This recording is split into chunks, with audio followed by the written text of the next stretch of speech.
എന്താണ് എം ടിയുടെ ഏറ്റവും കൂടുതൽ പടം എടുത്തിട്ടുള്ള ആളാണ്. ഒരുപാടുണ്ട്. സന്തോഷം പറഞ്ഞു. പൊതുവേ ഉള്ളൊരു ധാരണ MD അങ്ങനെ ചിരിച്ചു കാണാറില്ല എന്നുള്ളതാണ്. തിരിച്ചാണ് പറഞ്ഞിട്ട് മാധ്യമത്തിലൊരു വലിയ സൺഡേ അവരുടെ ഓണം പതിപ്പിൽ തന്നെ വന്നിട്ടുണ്ട്. ഏറ്റവും കൂടുതൽ ചിരിക്കും, നന്നായിട്ട് ചിരിക്കും. അതിനൊരു മൂഡും ആൾക്കാരും ഒക്കെ വേണം. പിന്നെ എല്ലായ്പ്പോഴും ഞാനൊരു ചോദ്യം ചോദിച്ചത്, താങ്കളുടെ സിനിമയിലൊന്നും ആ കാലഘട്ടങ്ങളിൽ തമാശക്കാരുണ്ടാവുമല്ലോ ഒരുപാട് ആൾക്കാർ. എനിക്ക് തമാശകളില്ല, എൻ്റെ ജീവിതത്തിൽ തമാശകളില്ല എന്നാണ് പറഞ്ഞത്. പിന്നെ ചില സിനിമയിലൊക്കെ വന്നത് അത് പിന്നീട് ചേർത്തതാണ്. അല്ലേ, എൻ്റെ സ്ക്രിപ്റ്റിലൊന്നും ഈ തമാശക്കാരുണ്ടാവുമല്ലോ പഴയ മലയാളത്തിൽ, അതില്ല എന്നാണ് പറഞ്ഞത് അദ്ദേഹം. അത് ശരിയാട്ടോ. അത് പ്രത്യേക ഒരു കൗതുകരമാണ്. വളരെ വളരെ പ്രധാനമായിട്ട് അതന്നെ ഹ്യൂമർ. തമാശക്കാരില്ല ആ മലയാളം. അതെന്നെ ചോദിച്ചത് ഞാൻ. ഒരു ഇരുട്ട് ആ കഥയിലും നോവലിലും അദ്ദേഹത്തിൻ്റെ സിനിമയിലെ തിരക്കഥയിലും ഒക്കെ ഒരു ഇരുട്ട് കാണാൻ പറ്റുന്നുണ്ട് അല്ലേ? ഒരു ഫോട്ടോഗ്രാഫർ എന്ന നിലയിൽ വെളിച്ചത്തെയാണല്ലോ നിങ്ങൾ ഏറ്റവും കൂടുതൽ സ്നേഹിക്കുന്നത്. ഇരുട്ടിനോട് ഇഴുകിച്ചേർന്നൊരു മനുഷ്യനാണല്ലോ അദ്ദേഹം. അപ്പോൾ അതെങ്ങനെയാണ് നിങ്ങൾക്ക് ഈ ചിത്രങ്ങളൊക്കെ എടുക്കുന്ന സമയത്ത് അദ്ദേഹത്തോട് പറയാറുണ്ടോ ഏതെങ്കിലും തരത്തിൽ ഇരിക്കാനോ? അദ്ദേഹം നമ്മളറിയാതെ നമ്മളിഷ്ടപ്പെടും. എല്ലാവരും അടുപ്പിക്കില്ല. അദ്ദേഹത്തിൻ്റെ പ്രത്യേക കുറച്ച് ആൾക്കാരുണ്ട്. അദ്ദേഹത്തെ എങ്ങനെ ഇഷ്ടപ്പെടുന്നു എന്നുള്ളത് നോക്കും. ഒരുപാട് കാലത്തെ ബന്ധമുണ്ടെങ്കിലാണ് അതിൽ കയറി പറ്റിയ ഒരാളാണ് ഞാൻ ശരിക്കും.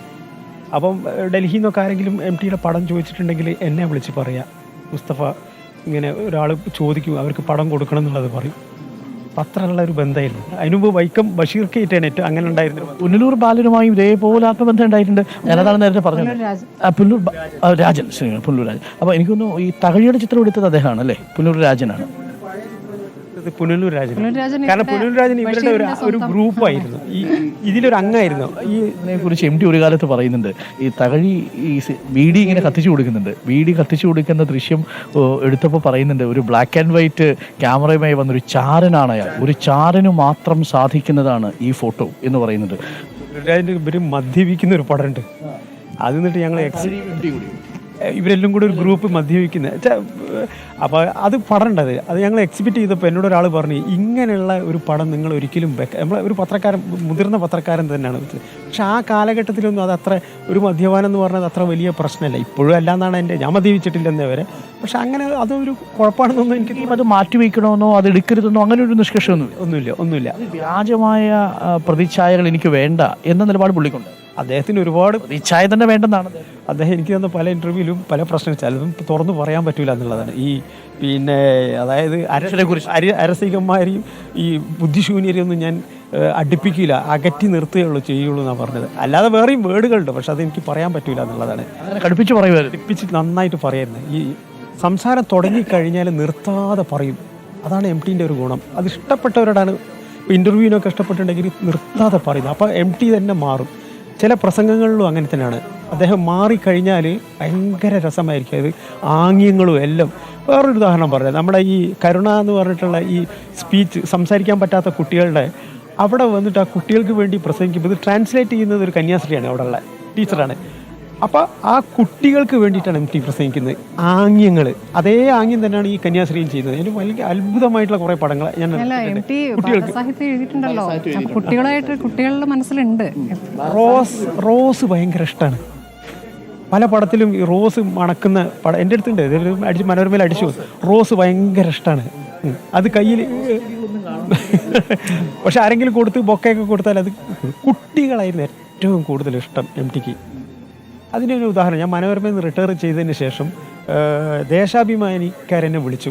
പിന്നെ MTൻ്റെ പടം കുറച്ച് എടുത്തു വരുമെന്ന് ചോദിച്ച് ഞാൻ പറഞ്ഞു, ഞാൻ മനോരമയിൽ നിന്ന് റിട്ടയർ ചെയ്തതിന് ശേഷം അവർക്ക് ഞായറാഴ്ച പതിപ്പിലേക്ക് വേണ്ടിയിട്ടാണ് ഞാൻ പോകാമെന്ന് പറഞ്ഞു. കാരണം പലർക്കും MTനോട് ചോദിക്കാനൊരു ഭയമാണ്, എന്താണെന്നറിയില്ല എനിക്ക്. അപ്പോൾ ഞാനാകുമ്പോൾ കുറച്ചുകൂടെ ഫ്രീഡായിട്ട് അവർക്ക് പടം കിട്ടുന്നുള്ള രീതിയിലാണ് എന്നെ വിളിച്ചിട്ട് വന്നത്. അപ്പോൾ ഞാൻ വന്ന് ബാസുവേട്ടൻ്റെ ബാസുവേട്ടൻ എന്നാണ് ഞാൻ വിളിക്കരുത്. അത് NP ഹാഫീസ് മുഹമ്മദ്. NPൻ്റെ വീടായിട്ട് ഞാൻ നല്ല ബന്ധമായിരുന്നു, NP മുഹമ്മദിൻ്റെ. അങ്ങനെ ഹാഫീസ് വാസുവേട്ടൻ എന്നാണ് വിളിക്കുക. അങ്ങനെയാണ് ഞാനത് കാലത്തെ ബന്ധം, ഒരു 45 വർഷത്തെ ബന്ധമാണ് MT ആയിട്ടുള്ളത്. അങ്ങനെ ഞാൻ ദേശാഭിമാനിക്ക് വേണ്ടി ഇവിടെ ഫോട്ടോ എടുക്കാൻ വന്നപ്പോൾ പടങ്ങളൊക്കെ എടുത്തു ഞാൻ.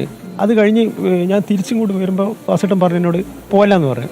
അങ്ങനെയാണ് പിന്നെ കൊച്ചുമോനായിട്ട് വന്ന് അശ്വതിൻ്റെ മോനായിട്ട് വന്നിട്ട് ഇവൻ്റെ കൂടെ കുറച്ച് പടം എടുക്കുന്നു പറഞ്ഞ് അത് MT അങ്ങനെ വളരെ അപൂർവ ആൾക്കാരോട് അങ്ങനെ പറയാറുള്ളത്. MTയുടെ റെക്കമെൻഡേഷൻ അങ്ങനെ ഇവന് പുസ്തകം ഒരിക്കലും ഒരുപക്ഷെ മറ്റൊരാളോട് നടത്തിയിട്ടുണ്ടാവാൻ സാധ്യതയില്ലാത്ത റെക്കമെൻഡേഷൻ. അങ്ങനെ പുസ്തകങ്ങളൊക്കെ മറിച്ച് കൊടുക്കുന്നത് ഈ ചെറിയ ചെറിയ കുട്ടികൾക്കുള്ള പുസ്തകങ്ങളൊക്കെ മറിച്ച് ചിത്രകഥകളൊക്കെ മറിച്ച് അത് കഴിഞ്ഞിട്ട് ഇവൻ MT അങ്ങനെ തൊട്ട് ഇതൊക്കെ കഴിഞ്ഞിട്ട് MTയുടെ മീശ പിടിച്ച് വലിക്കുന്നുണ്ട്. അവനെ സംബന്ധിച്ചിട്ട് പിന്നെ എന്ത് ജ്ഞാനപീഠം എന്ത് MT അതൊന്നുമില്ല. കൊച്ചുകുട്ടി ഈ MTക്ക് ഉണ്ടായ മാറ്റം അതുപോലെ LP മുഹമ്മദിനുണ്ടായ ഒരു മാറ്റം ഞാൻ കണ്ടത് മക്കൾ വന്നതിന് ശേഷം ഇവരുടെ സ്വഭാവത്തിൽ തന്നെ ഭയങ്കര മാറ്റങ്ങളാണ് ഉണ്ടായത്. ഈ കുട്ടികളിൽ നിന്നിട്ട് അവർക്കൊന്നും അറിയില്ലല്ലേ ഇവരാരാന്നുള്ള വലിയ മഹാന്മാരെന്നുള്ളതല്ലേ. അതിനുശേഷം MTക്കും ഒരുപാട് മാറ്റമുണ്ട്. NP മുഹമ്മദിന് ഞാനത് കണ്ടിട്ടുണ്ട്. വീട്ടിലൊരു ശബ്ദമൊക്കെ ഉണ്ടായിട്ടുണ്ടെങ്കിൽ മക്കളല്ല പേരമക്കൾ വന്നു കഴിഞ്ഞാൽ ഇവരുടെ ഒക്കെ ഇപ്പം എൻ്റെ പോലും അത് മാറും. ശരിക്കും പേരമക്കൾക്കുള്ളവർക്ക് അതിൻ്റെ ശരിക്കും അനുഭവം മനസ്സിലായി. അത് MTൻ്റെ മകനിലൂടെ ഈ കൊച്ചുമകന് തലയിൽ കയറിയിരിക്കുന്ന പടമൊക്കെ ഈ കഴുത്തിൽ കയറിയിരിക്കുന്ന ഫോട്ടോ ഒക്കെ ഉണ്ട്, ഞാൻ എടുത്തിട്ടുണ്ട്. അവന് ഉമ്മ കൊടുക്കുന്നത് ഭയങ്കര രസമാണ് ശരിക്കും. അപ്പോൾ അങ്ങനെ ഒരു ഡിസ്റ്റർബും ഇല്ല എന്നുള്ളതാണ്.